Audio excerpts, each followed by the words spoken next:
आप सभी को आज आमलकी एकादशी की शुभकामनाएं। व्रत के पारण का शुभ मुहूर्त जानेंगे और साथ ही व्रत को कैसे खोलना है, दान क्या कब कैसे करना है ताकि आपका संपूर्ण व्रत सफल हो।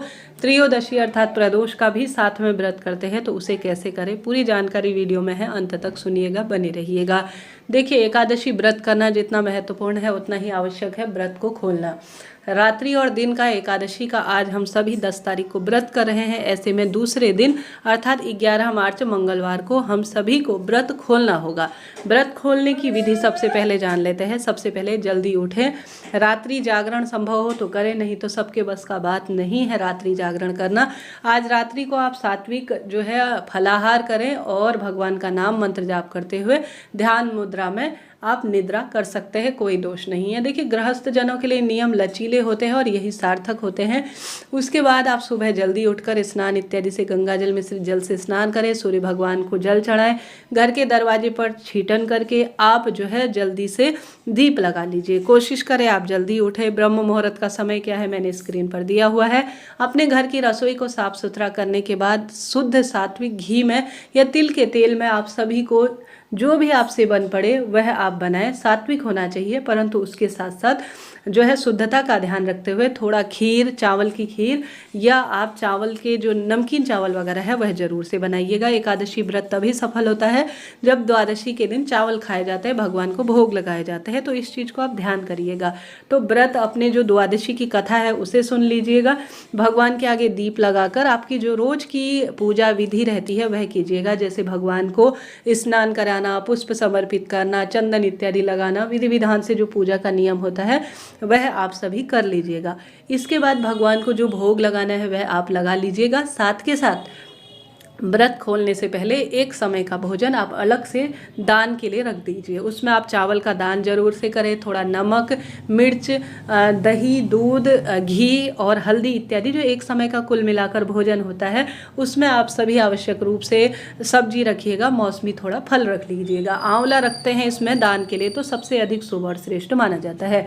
तो एक थैली में या एक थाली में अलग रख लीजिए। पंडित जी दूर रहते हैं, मंदिर दूर है, तो एक जगह पर इसे इकट्ठा कर आप रख लीजिए। चाहे तो यह सामग्री न निकाल पाने की स्थिति में सिर्फ दक्षिणा 11, 21, 51, 108 जितने आपसे हो उतने पैसे आप अलग रख लीजिए। थोड़ा एक हिस्सा गौ माता को आप भोजन करा दीजिए। उसके बाद भगवान जी के समक्ष आप भूल चूक के लिए प्रार्थना करें कि प्रभु मेरी मनोकामना पूर्ण करें, मेरे व्रत का संपूर्ण सुख प्रदान करें, मेरे पितरों का तारण करें। ऐसी प्रार्थना करते हुए भगवान के नाम जाप करें। उन्होंने आपको देने योग्य, व्रत करने योग्य बना रखा है तो इसका भी आप धन्यवाद करें। भूल चूक के लिए क्षमा प्रार्थी हो। मन में कोई शंका चिंता न लाए। आपने जैसा व्रत किया है, जिस स्वरूप में व्रत किया है, बहुत उत्तम है, बहुत श्रेष्ठ है। इसका संपूर्ण फल आपके परिवार को, आपके पूर्वजों को मिलना ही है। तो कमेंट्स में हर हर महादेव या ओम नमो भगवते वासुदेवाय जरूर लिख दीजिएगा। अब पारण का समय कब है आइए जानते हैं। आमलकी एकादशी व्रत पारण 11 मार्च मंगलवार सुबह 6:35 से 8:13 के आसपास रहेगा। ठीक है, 11 मार्च को यह समय है। इसके बाद त्रयोदशी तिथि लग जाएगी 8/13 के बाद, तो उसके बाद व्रत खोलना शुभ नहीं रहेगा। ठीक है, इस चीज़ का ध्यान रखें।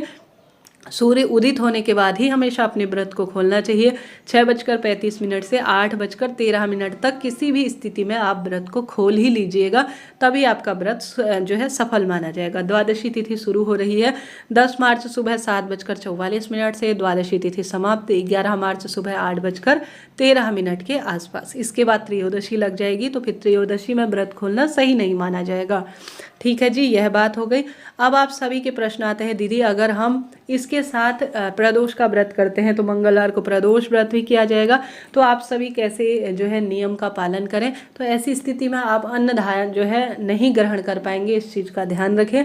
आपको फलाहार ही यहाँ पर लेना होगा। एक समय का भोजन पंडित ब्राह्मण जी को आप दान के लिए निकालें। उसके बाद भगवान जी को आपने सात्विक चीज़ों का जो भोग लगा रखा है उसे भगवान के समक्ष कर दान पुण्य कर अब दूसरे व्रत का आप संकल्प ले लीजिएगा। बस यही साधारण सरल सी विधि होती है। चिंता टेंशन ना करें। आप अन्न ग्रहण नहीं कर सकते, नहीं तो आपका व्रत सार्थक नहीं होगा। तो इस चीज़ को आप नोट करते हुए चलिएगा। आपको 2-3 दिन यह फलाहार ही व्रत करना पड़ेगा। एक तो एकादशी का दिन, एक रात्रि और एक प्रदोष का व्रत। इस तरह से यह व्रत करना है। कोई शंका हो, कोई पीड़ा हो, कोई बात हो, आप कमेंट्स में पूछ लीजिएगा। चिंता टेंशन ना करें। इसके साथ साथ तुलसी पत्ता खाकर आप व्रत खोल सकते हैं। आंवला ग्रहण कर कर आप व्रत खोल सकते हैं। भगवान को लगाए भोग को थोड़ा अंश ग्रहण कर कर आप अपने व्रत को खोल सकते हैं। तुलसी माँ में जल चढ़ाएं, दीपक लगाकर व्रत का पारण करें। इस तरह से यह जानकारी थी। आशा है, उम्मीद है वीडियो उपयोगी रहा होगा।